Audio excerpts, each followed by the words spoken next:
bienvenue.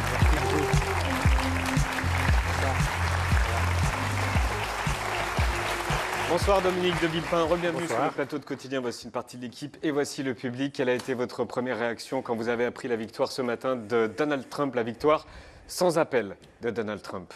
C'est fait. C'est fait. C'est fait. J'étais aux États-Unis il y a quelques semaines, on voyait venir la dynamique de la victoire de Donald Trump dans une campagne hallucinante, le choc de deux Amériques, un président américain qui abandonne, l'autre candidat, Donald Trump, qui est victime de deux attentats. Et, deux Amériques réconciliables? Alors, la campagne a montré à quel point le débat était hystérisé, le débat était polarisé et même tribalisé à bien des égards. Et au bout du compte, on a un président américain qui est un président condamné, 2 fois destitué, ce qui est sans précédent dans le cadre d'une réélection de ce président. Alors, ce que l'Amérique est réconciliable, beaucoup va dépendre des premiers pas, des premiers mots, des premiers gestes de Donald Trump. Ce qu'on a vu dans la nuit, c'est un président qui a changé de ton, qui n'est plus dans l'insulte, qui n'est plus dans l'invective. Ça va revenir. Alors, le naturel revient en général au galop, Monsieur Apathy, vous avez tout à fait raison. Et puis, il y a de bonnes raisons pour que cette Amérique continue de s'opposer, à la fois sur le plan de la société, mais en même temps sur le plan des intérêts économiques. Je peux vous lire là-dessus la une du New York Times. Le New York Times parle aujourd'hui d'une révolte populiste contre l'élite. Est-ce que vous êtes d'accord? C'est le clivage qui était le plus frappant. Aux États-Unis. C'est d'un côté des élites jugées corrompues et de l'autre le vrai peuple, la vraie nation que flatte Donald Trump à longueur de journée et qui s'est fait le champion d'un anti-système dans une alliance absolument étonnante avec Elon Musk, vous en avez beaucoup parlé, mais qui marque la synthèse entre une Amérique très conservatrice et en même temps une Amérique hyper moderniste qui regarde vers l'avenir, qui veut développer les nouvelles technologies à tout va, les crypto-monnaies, qui veut déréguler. Et c'est, je crois, peut-être la première leçon qu'il faut tirer de cette Amérique. À travers la campagne, à travers ce que nous avons vu au fil des derniers mois, il y a 3 grands rejets de la part de Donald Trump et de la part de ceux qui le soutiennent. Le premier rejet, c'est celui des règles. On ne veut pas s'embarrasser avec des règles, on ne veut pas de contraintes. C'est vrai du multilatéralisme, c'est vrai aussi en matière commerciale. Donc c'est une Amérique qui veut la liberté à tout prix et le symbole des armes à feu est là pour montrer à quel point cela peut aller loin. Le deuxième La deuxième, c'est le rejet de la guerre, le rejet des interventions militaires qui ne répondent pas à un intérêt profond de l'Amérique. Et le troisième rejet, c'est... C'est pas le rejet de la guerre, c'est le rejet de l'intervention des États-Unis ailleurs. Alors, c'est ça, non ? Oui, c'est le rejet des interventions militaires comme celles qu'on a connues en Afghanistan, comme celles qu'on a connues en Irak. On va en parler, oui. Et le troisième rejet, qui est à mon sens lui aussi extrêmement marqué, c'est de toute concurrence jugée le plus souvent déloyale. C'est le cas de la Chine qui envahit les États-Unis et le monde avec des produits à bas prix, mais c'est le cas aussi des Européens qui sont accusés eux aussi d'être des tricheurs, les voitures allemandes se déversant aux États-Unis. Donc l'Amérique veut véritablement marquer sa volonté de restaurer complètement son leadership. Et je pense qu'il y a 3 éléments absolument frappants du point de vue du nouveau leadership américain que veut affirmer Donald Trump. Le premier élément... Ce qui peut déstabiliser le reste de la planète ? Alors, ce qui peut, oui, changer profondément la donne, oui. Le premier élément, c'est la volonté de restauration de l'identité américaine. Et c'est l'affirmation d'une volonté de liquider complètement l'immigration illégale, de déporter par millions. Des millions de gens. Des millions d'immigrants américains. Et avec le soutien, on a vu qu'une bonne partie des Latinos avaient voté en faveur de Trump. Donc ceux qui sont aujourd'hui légalement entrés aux États-Unis sont favorables à ce qu'ils considèrent aujourd'hui comme un vrai danger. Et il faut souligner quand même que sous Joe Biden, cette immigration illégale a été multipliée par 3. Donc il y a eu un changement de données qui est visible aux États-Unis, qui bouscule profondément les modes de vie américains. La deuxième restauration, c'est la volonté de restaurer l'empire, la centralité des États-Unis dans le monde. Et c'est intéressant parce que ça vient corriger ce que je vous ai dit tout à l'heure sur le refus ou le rejet des guerres. L'Amérique veut affirmer sa centralité, sa domination sur le monde sans avoir à utiliser la force. Et elle veut le faire dans ce que j'appelle volontiers la surpuissance américaine. Elle veut en quelque sorte écraser le match. Elle veut être tellement puissante que personne ne puisse lui résister. Et ça se traduit par la volonté de maîtriser complètement les flux financiers, les flux commerciaux, les flux d'investissement, avec un mot d'ordre, taxer. On va taxer tout le monde. Alors on va taxer les Européens, 10 à 20%, on va taxer les Chinois, 60% les 60% les produits chinois. Et plus, peut-être jusqu'à 100% dans certains cas, pour bien montrer... Guerre commerciale. Alors c'est plus que ça, c'est qu'il faut payer le tribut. Le tribut aux États-Unis, les États-Unis veulent contrôler, et ils le font très largement, on le sait, à travers la domination, le privilège du dollar, le privilège d'un endettement illimité. Et ça met le reste du monde très largement dans leurs mains.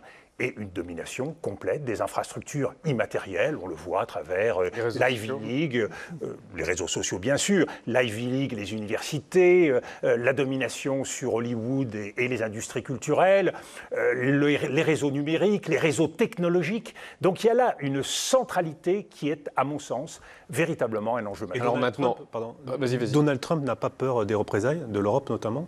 Alors, les représailles, d'abord, il faut être capable de les tenir, les représailles. On n'est pas capable ? Et il faut être unis. Il faut être unis. On n'est pas unis ? On n'est pas unis, à commencer par les Allemands, qui n'ont aucune envie de voir les portes de l'Amérique se fermer, qui préféreront payer 10-20% de taxes pour leur voiture. Pour leur voiture, plutôt que de voir... Donc l'Europe va décevoir une nouvelle fois ? Alors, l'Europe va...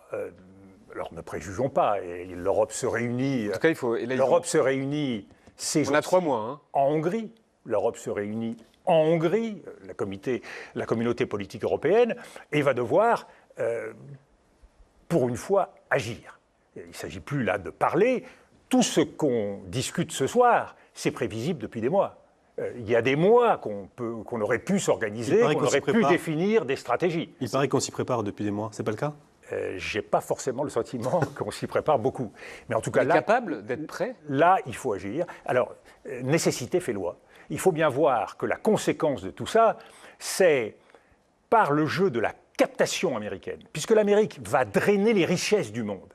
L'Amérique va drainer les talents du monde. Et on le voit à travers les grands plans, y compris faits par Biden, à quel point l'Amérique est capable effectivement d'attirer les investissements, d'attirer les capitaux, d'attirer les datas, les données.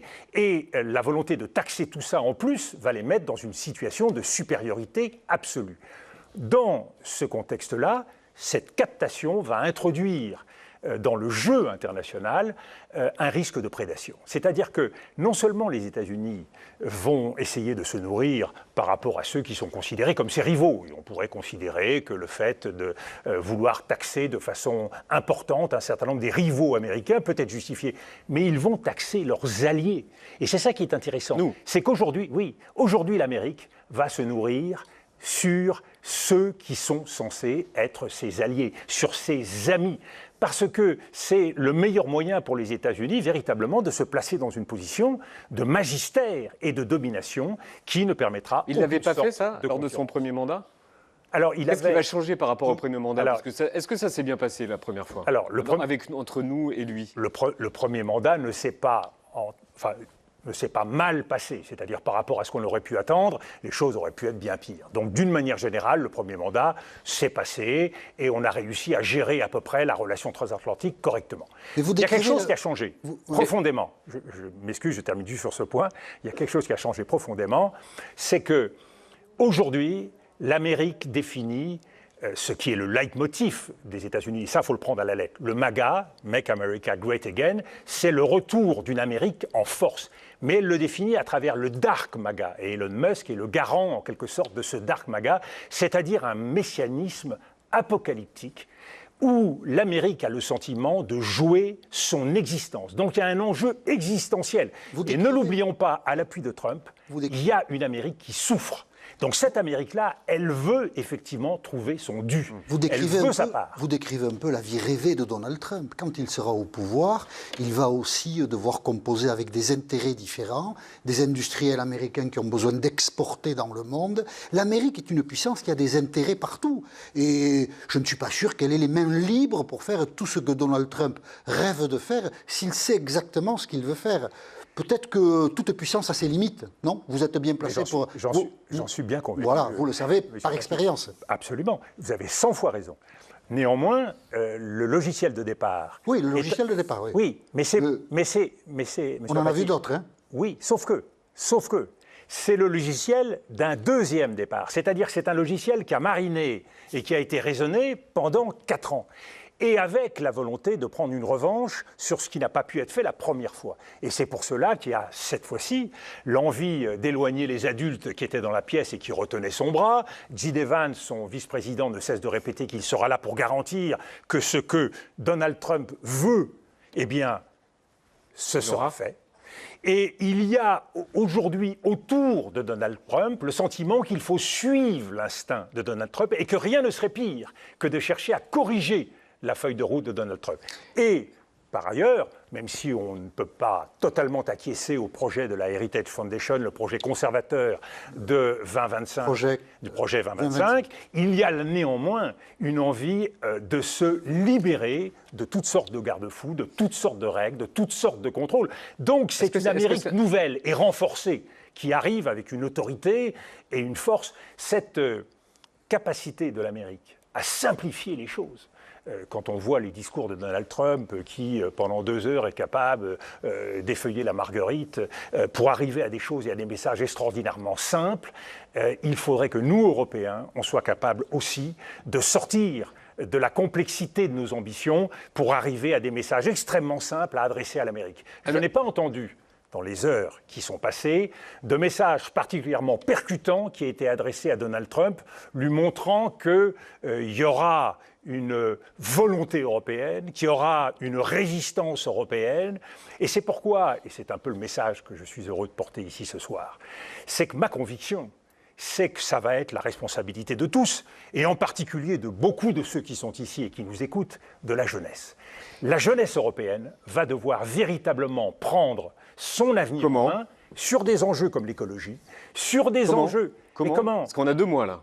Il arrive à la Maison-Blanche en janvier. Mais comment ont fait les Américains? Ils se sont mobilisés à travers tout le pays. Comment? En arrivant à exprimer justement un certain nombre de doléances, un certain nombre de positions vis-à-vis de leur gouvernement. On a des gouvernements qui ne sont pas insensibles aux opinions publiques, qui ne sont pas insensibles en particulier à ce qui les avance, la jeunesse. Mais peu importe le temps qu'il dure, ce qui compte, c'est le message qui s'exprime. C'est la capacité des associations à s'organiser, c'est la capacité des partis politiques à se rénover. On voit bien que nos partis politiques ont un logiciel complètement dépassé. Quand on regarde l'Amérique, quand on regarde les enjeux du monde et qu'on écoute ce que disent les partis politiques français et européens, ils sont complètement à côté de la plaque. Ils sont sur une autre planète. Ils se battent pour des parts de marché qui sont absolument ridicules, mais surtout, ils ne défendent pas les enjeux du monde d'aujourd'hui. Vous y croyez vraiment? À cette capacité de métamorphose et de rénovation. Mais quelle voix on a aujourd'hui? Vous n'y croyez pas, visiblement. Mais est-ce qu'on a le choix? Attendez.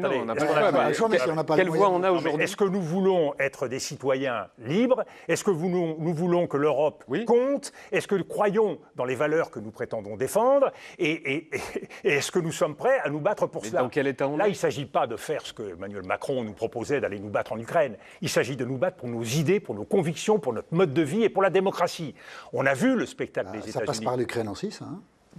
S'il abandonne l'Ukraine, Trump, qu'est-ce qu'on va faire? Je suis ravi que vous me parliez. Mais est-ce qu'on peut... La question se pose. Elle va se poser. La question va se poser en termes égaux au Proche-Orient et dans un certain nombre d'autres théâtres. L'Ukraine, il a dit qu'il mettrait fin à la guerre en 24 heures. Bon courage. Mais personne ne le croit. Donc qu'est-ce qui va se passer? Alors, il a des atouts. Il a quelques cartes en main. Vis-à-vis de Poutine... Mais qu'est-ce qui peut se passer avec Poutine? Alors justement, vis-à-vis de Poutine, il n'hésitera pas à allécher Poutine. Et qu'est-ce qu'il a comme atout pour aller chez Vladimir Poutine? Il a la possibilité de lui ouvrir les perspectives d'une levée des sanctions et d'une normalisation de la position de la Russie sur la scène internationale. Vladimir Poutine vise une chose, la reconnaissance. Il sera ravi de s'introduire dans un tête-à-tête avec les États-Unis qui marquera cette reconnaissance. Donc là, il y a sur Poutine... Il se passe quoi pour nous, s'il se passe ça? Attendez, avant de parler de nous, parlons de l'Ukraine. Deuxième carte qu'il a en main vis-à-vis de l'Ukraine, cette fois, la capacité à garantir la sécurité de l'Ukraine, à garantir l'entrée de l'Ukraine dans l'OTAN et à donner un avenir à l'Ukraine, à un moment où il y a quand même beaucoup de fatigue qui s'exprime du côté ukrainien. La question, c'est est-ce qu'il aura l'imagination de trouver la martingale qui fasse que les Ukrainiens, qui se battent depuis 2 ans, qui ont perdu des centaines de milliers de vies, eh bien que tout ça n'aura pas été fait pour rien. Parce qu'évidemment, le schéma le plus simple pour Donald Trump, c'est d'arriver et de dire, ben voilà, 20% du territoire, les provinces du Donbass, les provinces de l'Est, plus la Crimée, ça retourne à la Russie, et à partir de là, on reconstruit l'Ukraine. Ça, c'est aussi une carte qu'il a dans les mains, et il reconstruira l'Ukraine de préférence avec l'argent des Européens. C'est une capitulation devant Poutine. Il n'a pas le choix. Nous sommes d'accord. La diplomatie est là pour faire que la capitulation soit se transforme en une victoire pour la Russie et pour l'Ukraine.